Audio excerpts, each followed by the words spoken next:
It is a cold and rainy day, a perfect chance to talk about your roof. And no, I'm not going to climb up on the roof for this video. This is about as close as I'm getting here today. But here we go. 3 signs that your roof may need replaced. The first and the easiest by far is if you've got shingles missing. So if there's no shingles on the roof, obviously you're going to have some problems. That is the first and by far the easiest sign that you have problems. The second one, of course, you're going to have staining in some of the rooms and some of the ceilings.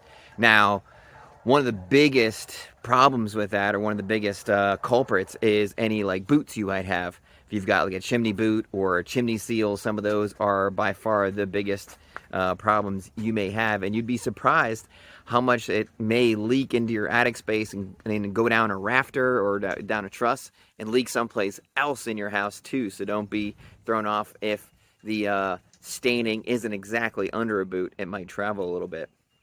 Of course, the third one, and the least frequent, is the granulars. You see sometimes granulars coming out of your downspouts, and if you see some granulars, you know that your roof is getting close to its final age. Now here we go, 3 types of shingles to replace those with.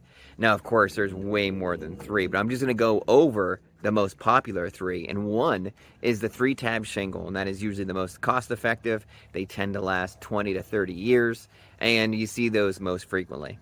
The second one is your architectural shingle, also asphalt, and those tend to be 30 years, a little bit higher end, may last a little bit longer, but also like an asphalt shingle, and that is also very common.